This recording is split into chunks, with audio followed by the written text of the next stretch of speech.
3 రోజుల ప్రయాణం తర్వాత రాజు మరియు వేదవ్యాసుడు హిమాలయాల అడుగుభాగానికి చేరుకున్నారు. రహస్య మ్యాప్ ప్రకారం మొదటి వెలుగు యోధుడు ఇక్కడ ఎక్కడో దాక్కున్నాడు. కాని అకస్మాత్తుగా వారి చుట్టూ భయంకర మంచు తుఫాను మొదలయ్యింది. ఇది సహజ తుఫాను కాదు, వేదవ్యాసుడు అరిచాడు. చీకటి మాంత్రికులు మనలను అడ్డుకోవాలని అనుకుంటున్నారు. అకస్మాత్తుగా మంచులోంచి భయంకర మంచు రాక్షసులు బయటకు వచ్చాయి. వాటి కళ్ళు నీలంగా మెరుస్తున్నాయి, దంతాలు మంచు కత్తుల్లా పదునుగా ఉన్నాయి. రాజు, నీ వెలుగు శక్తిని వాడు, వేదవ్యాసుడు కేకలు వేశాడు. రాజు తన చేతుల్లోంచి బంగారు వెలుగు విడుదల చేశాడు. మంచు రాక్షసులు కరిగిపోవడం మొదలుపెట్టాయి. కానీ వాటి నాయకుడు, ఒక భయంకర మంచు రాక్షసుడు రాజుపై దాడి చేశాడు. నీవు వెలుగు యోధుడవా? నేను నిన్ను శాశ్వతంగా మంచుగా మార్చేస్తాను, మంచు రాక్షసుడు గర్జించాడు. యుద్ధం భయంకరంగా సాగుతోంది. రాజు బలహీనపడుతున్నాడు. మంచు రాక్షసుడు చాలా శక్తివంతుడు. అప్పుడే అకస్మాత్తుగా పర్వతం మీద నుండి ఒక భయంకర అరుపు వినిపించింది. ఒక యువతి పర్వతం నుండి దూకుతూ వచ్చింది. ఆమె చేతుల్లో మంచు మరియు అగ్ని రెండింటినీ నియంత్రించే శక్తి ఉంది. ఆమె మంచు రాక్షసుడు పై దాడి చేసి అతన్ని ఓడించింది. నేను తారా అని ఆమె చెప్పింది. హిమాలయాల రక్షకురాలను. నువ్వు వెలుగు యోధుడవా? అవును, నేను రాజు. మిమ్మల్ని వెతుకుతూ వచ్చాను, రాజు ఉత్సాహంగా చెప్పాడు. తారా వింత రూపంలో ఉంది. ఆమె కళ్ళు వెండి రంగులో మెరుస్తున్నాయి, జుట్టు మంచులా తెల్లగా ఉంది. కానీ ఆమె చేతుల్లోంచి అగ్ని కిరణాలు వస్తున్నాయి. నేను చిన్నప్పుడే తెలుసుకున్నాను, నాలో 2 వ్యతిరేక శక్తులు ఉన్నాయని తారా వివరించింది. మంచు మరియు అగ్ని. మొదట నేను భయపడేవదానని, కానీ తర్వాత అర్థమయ్యింది, ఇదే నా ప్రత్యేకత. వేదవ్యాసుడు మ్యాప్ చూస్తూ చెప్పాడు. ఇప్పుడు మనం అరేబియా ఎడారికి వెళ్ళాలి. అక్కడ 3వ యోధుడు ఉన్నాడు. మాయా మార్గాల ద్వారా వారు ఎడారికి చేరుకున్నారు. అక్కడ వారు చూసిన దృశ్యం భయంకరమైనది. ఒక పురాతన దేవాలయం చుట్టూ వేలాది ప్రజలు రాయిలా మారిపోయి ఉన్నారు. ఇది ఏమిటి? తారా షాక్ అయ్యింది. ఒక వృద్ధుడు వారి దగ్గరకు వచ్చాడు. అయ్యా, ఒక భయంకర రాక్షసుడు మా గ్రామాన్ని శపించాడు. ఎవరైనా అతని కళ్లలోకి చూస్తే రాయిగా మారిపోతారు. మా గ్రామంలో ఒక యువకుడు రాక్షసుడిని ఎదుర్కోవాలని అనుకుంటున్నాడు, కాని అతను కూడా రాయిగా మారిపోయే ప్రమాదం ఉంది. ఆ యువకుడు ఎక్కడ ఉన్నాడు? రాజు అడిగాడు. అతను దేవాలయంలో దాక్కున్నాడు. రాక్షసుడితో యుద్ధానికి సిద్ధమవుతున్నాడు. వారు దేవాలయంలోకి వెళ్ళినప్పుడు అక్కడ ఒక యువకుడు మంత్రాలు జపిస్తూ కూర్చున్నాడు. అతని పేరు అమీర్. అతని చేతుల్లో ఒక రహస్యమైన దర్పణం ఉంది. మీరు ఎవరు? ఇక్కడ రావడం ప్రమాదకరం, అమీర్ హెచ్చరించాడు. మేము వెలుగు యోధులం, మిమ్మల్ని వెతుకుతూ వచ్చాము అని రాజు చెప్పాడు. అమీర్ ఆశ్చర్యపోయాడు. వెలుగు యోధులా? అంటే నేను ఒంటరిగా లేను. అకస్మాత్తుగా దేవాలయం కదిలింది. భయంకర అరుపులతో మెడుసా రాక్షసుడు వచ్చాడు. అతని తల మీద పాములు ఉన్నాయి, కళ్లలోంచి హరిత కిరణాలు వస్తున్నాయి. మరిన్ని బలిపశువులా? అందరినీ రాయలను చేస్తాను, రాక్షసుడు అరిచాడు. అమీర్ తన దర్పణాన్ని ఉపయోగించి రాక్షసుడిని కిరణాలను తిప్పికొట్టాడు. నేను ప్రతిబింబ యోధుడను, నీ శక్తిని నీకే తిరిగి పంపుతాను. రాజు, తారా మరియు అమీర్ కలిసి రాక్షసుడిపై దాడి చేశారు. రాజు వెలుగు కిరణాలు, తారా మంచున్ని దాడులు, అమీర్ ప్రతిబింబ మాయాజాలం మూడింటినీ కలిపి వారు ఒక శక్తివంతమైన దాడి చేశారు. కానీ రాక్షసుడు చాలా చాలా శక్తివంతుడు. అతను వారిపై భయంకర దాడి చేశాడు. అప్పుడు వేదవ్యాసుడు ఒక రహస్యం చెప్పాడు. మీరు 3 చేతుల్ని కలిపి త్రిశక్తి సమ్మిళన మంత్రం చెప్పండి. వారు చేతులు కలిపి మంత్రం జపించారు. అకస్మాత్తుగా వారి నుండి 3 వేర్వేరు శక్తులు కలిసి ఒక భయంకర మల్టీకలర్ బీమ్ ఏర్పడింది. అది రాక్షసుడిని ఢీకొట్టగానే రాక్షసుడు అరుస్తూ కరిగిపోయాడు. రాయిలా మారిన ప్రజలందరూ వెంటనే సాధారణంగా మారిపోయారు. ఇప్పుడు మనం అట్లాంటిక్ సముద్రంలోని రహస్య ద్వీపానికి వెళ్ళాలి, వేదవ్యాసుడు చెప్పాడు. అక్కడ మరో యోధుడు ఉన్నాడు. కాని అతను చాలా ప్రమాదకరమైన పరిస్థితిలో ఉన్నాడు. మాయా తెరల ద్వారా వారు సముద్రం మధ్యలో ఉన్న ఒక రహస్య ద్వీపానికి చేరుకున్నారు. అక్కడ వారు చూసిన దృశ్యం అద్భుతమైనది, పూర్తిగా క్రిస్టల్తో తయారైన నగరం. కాని ఆ నగరం ఖాళీగా ఉంది. ఎక్కడా ఎవరూ లేరు. ఇక్కడ ప్రజలు ఎక్కడ ఉన్నారు? తారా అడిగింది. అకస్మాత్తుగా వారికి ఒక యువకుడి అరుపు వినిపించింది. సహాయం! ఎవరైనా సహాయం చేయండి! వారు ఆ శబ్దం వచ్చిన దిశలో పరిగెత్తారు. అక్కడ వారు చూసిన దృశ్యం భయంకరమైనది. ఒక యువకుడు ఒక భయంకర సముద్ర రాక్షసితో యుద్ధం చేస్తున్నాడు. ఆ యువకుడి పేరు నవీన్. అతను నీటిని నియంత్రించే శక్తి కలిగి ఉన్నాడు. అతను సముద్రంలోంచి భయంకర నీటి తుఫానులు సృష్టిస్తూ రాక్షసుడితో పోరాడుతున్నాడు. రాక్షసుడి పేరు కృకాలాసుర. అది ఒక భయంకర ఆక్టోపస్ రూపంలో ఉంది, కానీ దాని తోకలు మాయా శక్తులతో నిండి ఉన్నాయి. ఈ ద్వీపంలోని అందరినీ నేను మింగేశాను, రాక్షసుడు అరిచింది. ఇప్పుడు నిన్ను కూడా మింగేస్తాను. నవీన్ చాలా అలసిపోయాడు. అతను ఒంటరిగా చాలా గంటలుగా యుద్ధం చేస్తున్నాడు. మేము సహాయం చేస్తాము అని రాజు అరిచాడు. నలుగురు యోధులు కలిసి రాక్షసుడిపై దాడి చేశారు. రాజు వెలుగు, తారా మంచుని, అమీర్ ప్రతిబింబాలు, నవీన్ నీటి తుఫానులు అందరూ కలిసి దాడి చేశారు. రాక్షసుడిని ఓడించిన తర్వాత ద్వీపంలోని ప్రజలందరూ రాక్షసుడి కడుపులోంచి బయటకు వచ్చారు. అందరూ సురక్షితంగా ఉన్నారు. కాని అప్పుడు వేదవ్యాసుడు ఒక భయంకర సమాచారం చెప్పాడు. మీరు నలుగురు కలిసి ఉండడం వల్ల చీకటి శక్తులకు మీ ఉనికి గురించి పూర్తిగా తెలిసిపోయింది. కాలరాత్రి మేల్కొలుపే ప్రయత్నం చాలా వేగంగా జరుగుతోంది. అంటే? నవీన్ అడిగాడు. అంటే మనకు మిగిలిన 3 యోధులను వెంటనే కనుగొనాలి. లేకపోతే కాలరాత్రి మేల్కొంటుంది, మరియు అప్పుడు మనమెవరూ ఆమెను ఆపలేము. అకస్మాత్తుగా ఆకాశం చీకటిగా మారిపోయింది. దూరంలో భయంకర కన్నులు వెలుగులు కనిపించాయి. అవి ఏమిటి? తారా భయంతో అడిగింది. కాలరాత్రి కన్నులు, వేదవ్యాసుడు భయంతో చెప్పాడు.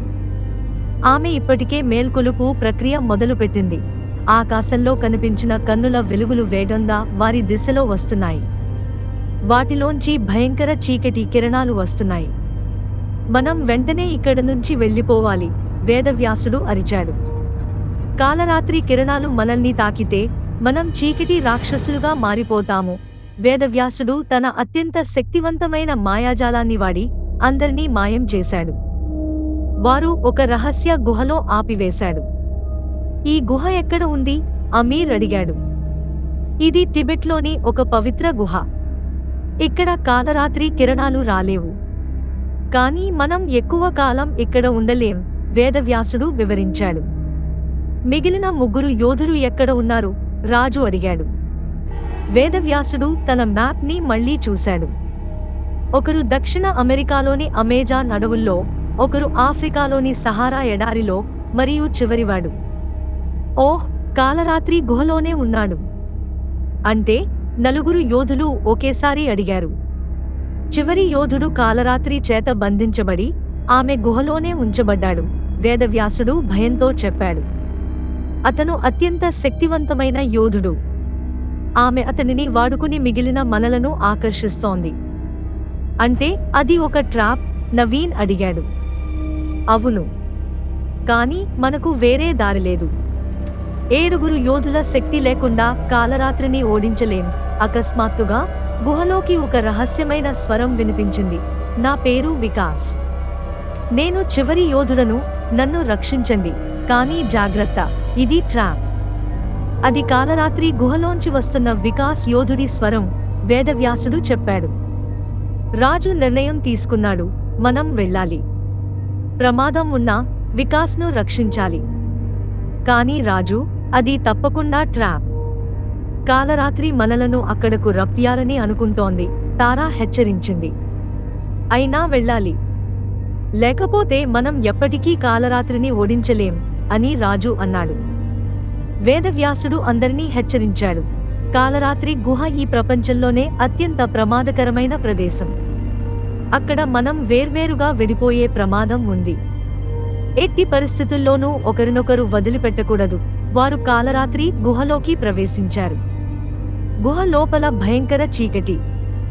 వారి వెలుగు కిరణాలు కూడా అక్కడ తక్కువగా మెరుస్తున్నాయి. అకస్మాత్తుగా వారు వేర్వేరు దిశల్లోకి లాగబడ్డారు. ఒక రహస్యమైన శక్తి వారిని వేరు చేస్తోంది. రాజు, తారా అని అరిచింది, కానీ వారు వేర్వేరు మార్గాల్లోకి లాగబడ్డారు.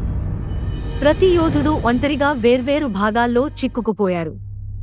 అక్కడ వారికి వారి అత్యంత భయంకర భయాలు కనిపించాయి. రాజుకి తన కుటుంబం చనిపోయిన దృశ్యాలు, తారాకు ఆమె మంచున్ని శక్తుల వల్ల ప్రజలను హాని చేయడం, అమీర్కు అతని ప్రతిబింబాలు అతనికే వ్యతిరేకంగా మారడం, నవీన్కు సముద్రాలు ఎండిపోవడం, ఇలా వారి అత్యంత భయంకర భయాలు వారి ముందు కనిపించాయి. వారందరూ తమ భయాలను అధిగమించి కేంద్ర గుహ గదిలో కలుసుకున్నారు. అక్కడ వికాస్ యోధుడు చైన్లతో బంధించబడి ఉన్నాడు. అతని చుట్టూ చీకటి కిరణాలు తిరుగుతున్నాయి. వికాస్, రాజు అని అరిచాడు. కాని అప్పుడే భయంకర నవ్వు వినిపించింది. గుహలోని గోడల మీద భయంకర కన్నులు కనిపించాయి. అహహహహ, చివరకు మీరందరూ నా దగ్గరకు వచ్చారు, కాలరాత్రి అరిచింది. ఇప్పుడు నేను పూర్తిగా మేల్కొంటాను. వికాస్ కళ్ళు తెరుచుకున్నాయి. అతని కళ్లలో వెండి వెలుగు ఉంది. మీరు వెలుగు యోధులా? చివరకు వచ్చారా? అవును, మేము మిమ్మల్ని రక్షించడానికి వచ్చాము అని తారా చెప్పింది. కాలరాత్రి మళ్లీ అరిచింది, రక్షించగలరా చూద్దాం. నేను వికాస్ను కబ్జా చేశాను. అతను ఇప్పుడు నా దాసుడు. అతని ద్వారా మీ అందరి శక్తులను నేను దొంగిలిస్తాను. వికాస్ లేచి నిలబడ్డాడు, కాని అతని కళ్ళు ఇప్పుడు నలుపు రంగులో మారిపోయాయి.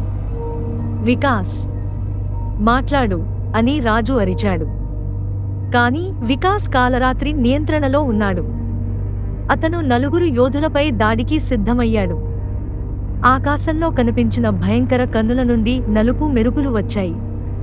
గ్రామం చుట్టూ చీకటి మేఘాలు గుమిగూడాయి. కాలరాత్రి పూర్తిగా మేల్కొలుపోతోంది. వేదవ్యాసుడు భయంతో అరిచాడు. రాజు, వేగంగా ఇతర వెలుగు యోధులను కనుగొనాలి. అకస్మాత్తుగా 3 దిశల నుండి 3 వింత యోధులు వచ్చారు. తారా, మంచున్ని శక్తుల అమ్మాయి వికాస్, కాంతిఛాయా యోధుడు నవీన్, జల శక్తుల యువకుడు. మేము మీ వెలుగు శక్తి పిలుపు వింటాము, తారా అరిచింది. కాలరాత్రి కిరణాలు మా ప్రాంతాలను దాడి చేస్తున్నాయి. 4 యోధులు కలిసి కాలరాత్రి గుహలోకి వెళ్లారు. అక్కడ వారు చూసిన దృశ్యం షాకింగ్. వికాస్ చైన్లతో బంధించబడి అతని కన్నులు నలుపుగా మారిపోయి ఉన్నాయి. వికాస్ కాలరాత్రి నియంత్రణలో ఉన్నాడు. వేదవ్యాసుడు అరిచాడు. భయంకర నవ్వుతో కాలరాత్రి కనిపించింది. అనేక చేతులు, అగ్ని కన్నులు, చుట్టూ చీకటి సర్పాలు. అహహహ, చివరకు 3 వెలుగు యోధులు నా దగ్గరకు వచ్చారు. ఇప్పుడు వికాస్ ద్వారా మీ శక్తులను దొంగిలిస్తాను. వికాస్ కాలరాత్రి ఆజ్ఞతో తన మిత్రులపైనే దాడికి సిద్ధమయ్యాడు. వికాస్, మాట్లాడు. మేము మిత్రులం అని రాజు అరిచాడు. కాని వికాస్ వారిపై దాడి చేశాడు. భయంకర యుద్ధం జరిగింది. అప్పుడు రాజుకు ఒక ఆలోచన వచ్చింది. అందరూ చేతులు కలిపి వికాస్ చుట్టూ నిలబడండి. మా మిత్రత్వ శక్తి అతన్ని రక్షిస్తుంది. 3 వికాస్ చుట్టూ నిలబడ్డారు. రాజు, వికాస్, మీరు ఒంటరిగా లేరు. తారా, మీలో కాంతిఛాయ రెండూ కలిసి ఉండవచ్చు. నవీన్, మా స్నేహం మిమ్మల్ని రక్షిస్తుంది. వారి మిత్రత్వ శక్తి వికాస్ను చుట్టేసుకుంది. అతని కన్నులు మళ్లీ వెండిగా మారాయి. నేను తిరిగి వచ్చాను, వికాస్ అరిచాడు. కాలరాత్రి కోపంతో గర్జించింది. అసాధ్యం. 4 కలిసి ఉండడం వల్ల నా శక్తి బలహీనపడుతోంది. ఆమె అన్ని చీకటి రాక్షసులను పిలిచింది. భయంకర యుద్ధం మొదలయ్యింది. వేదవ్యాసుడు అరిచాడు. 4 శక్తుల సమ్మిళనం. చేతులు కలిపి చతుర్శక్తి మహామంత్రం చెప్పండి. 4 యోధులు వృత్తాకారంలో నిలబడ్డారు. వెలుగు, మంచుగ్ని, కాంతిఛాయ, జలం కలిసి చీకటిని నాశనం చేయండి. వారు కలిసిన శక్తి ఒక అద్భుతమైన రంగురంగుల భీమ్ రూపంలో కాలరాత్రిపై దాడి చేసింది. కాని అప్పుడు రాజుకు ఒక వింత ఆలోచన వచ్చింది. ఆగండి, మనం కాలరాత్రిని చంపకూడదు. ఎందుకు? అందరూ ఆశ్చర్యపోయారు. చీకటి లేకుండా వెలుగుకు అర్థం లేదు. కాలరాత్రి కూడా సృష్టిలో భాగమే. మనం ఆమెను మార్చాలి, చంపకూడదు. రాజు కాలరాత్రితో మాట్లాడాడు.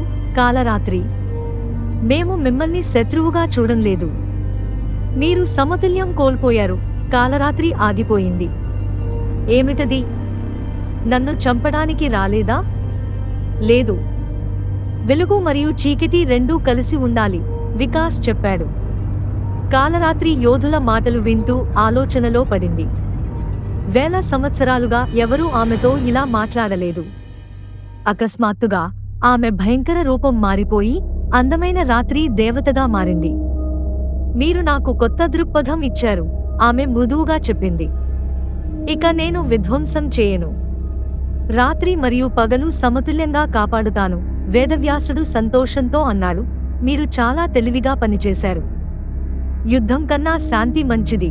కాలరాత్రి యోధులకు ఒక ప్రత్యేక బహుమతి ఇచ్చింది. మీరు ఇప్పుడు సమతుల్య రక్షకులు. వెలుగు మరియు చీకటి రెండింటినీ నియంత్రించగలరు. అందరూ తమ గ్రామాలకు తిరిగి వెళ్లారు.